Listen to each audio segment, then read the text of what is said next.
Hi అండి అందరికీ. ఈరోజు పన్నీర్ వెజ్ మంచూరియా చూద్దామండి. దానికోసం ఒక కప్పు క్యాబేజ్ తీసుకున్నాను, ఒక కప్పు క్యారెట్ తీసుకున్నాను. దానిలో కొంచెం సాల్ట్ వేసి దానిలో వాటర్ మొత్తం పోవాలండి. ఎందుకంటే మనం కార్న్ఫ్లోర్ మైదా వేసి కలుపుతాం కదా, అప్పుడు మొత్తం లూజ్ అయిపోతుంది. అలా ఉండకుండా ఉండాలంటే ఇలాగా మ్యాష్ చేసి ఒక క్లాత్లో వేసి దానిలో ఉన్న రసం మొత్తం పిండేయాలండి. చూసారా ఎలా వస్తుందో వాటర్. ఆ వాటర్ మొత్తం స్క్వీజ్ అవుట్ చేసిన తర్వాత ఇప్పుడు నార్మల్గా తీసుకోవాలండి. మనం పన్నీర్ మంచూరియా చేస్తున్నాం కదా, పన్నీర్ తీసుకోవాలి, దాన్ని మొత్తం మ్యాష్ చేసేసుకోవాలండి. దాంతో కలిపి మిక్స్ చేసేసేయాలి. మ్యాష్ చేసేసి చాలా టేస్టీగా ఉంటుందండి, ఒకసారి ట్రై చేయండి.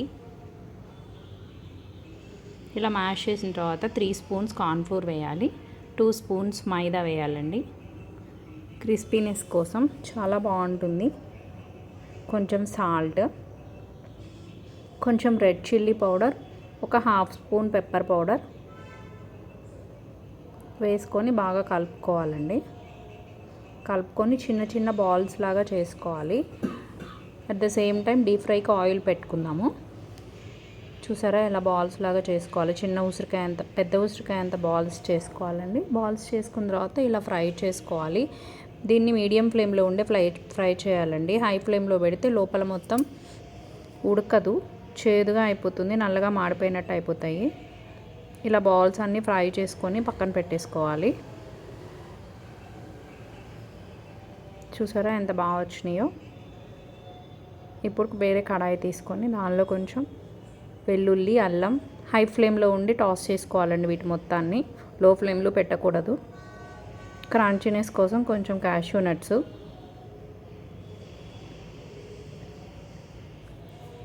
ఇలా ఫ్రై చేసుకున్న తర్వాత ఒక కప్పు ఆనియన్స్ చాలా చిన్న ముక్కలుగా కట్ చేసుకోవాలి. అవి కొంచెం వేగిన తర్వాత ఇప్పుడు కొంచెం క్యాప్సికమ్ తీసుకోవాలండి. క్యాప్సికమ్ చిన్న ముక్కలుగా కట్ చేసుకొని వేసుకోవాలి.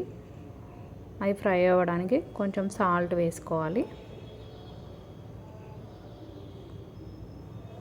కొంచెం సాల్ట్ వేసుకున్న తర్వాత 2 స్పూన్స్, ఒక స్పూన్ రెడ్ చిల్లీ పౌడర్, ఒక స్పూన్ సోయా సాస్, ఒక హాఫ్ స్పూన్ వెనిగర్ వేసుకోవాలి. వీటన్నిటి బాగా కలిపేలాగా మిక్స్ చేసుకోవాలండి. టొమాటో కెచప్ కూడా వేసానండి. కార్న్ఫ్లోర్ 2 స్పూన్స్ విడిగా కలుపుకొని దానిలో వాటర్ లాగా వేసుకొని కలిపేసుకోవాలండి. ఇప్పుడు మనం ఫ్రై చేసుకొని పక్కన పెట్టుకున్న మంచూరియా కలిపేసుకోవాలి. ఆ మంచూరియా కొంచెం ఆ సాస్ మొత్తాన్ని పీల్చేంత వరకు అలా తిప్పుకుంటూ ఉండాలండి. ఒక 2 మినిట్స్ తిప్పుకోవాలి, లేదంటే ఎక్కువసేపు ఉంచకూడదు, మరీ డ్రైగా అయిపోతాయి, తినేటప్పుడు కొంచెం బాగుండదు. చూసారా వేడివేడి మంచూరియా రెస్టారెంట్ స్టైల్ రెడీ అండి. మీకు ఈ వీడియో నచ్చితే లైక్ చేసి సబ్స్క్రైబ్ చేయండి ఫ్రెండ్స్. Thank you.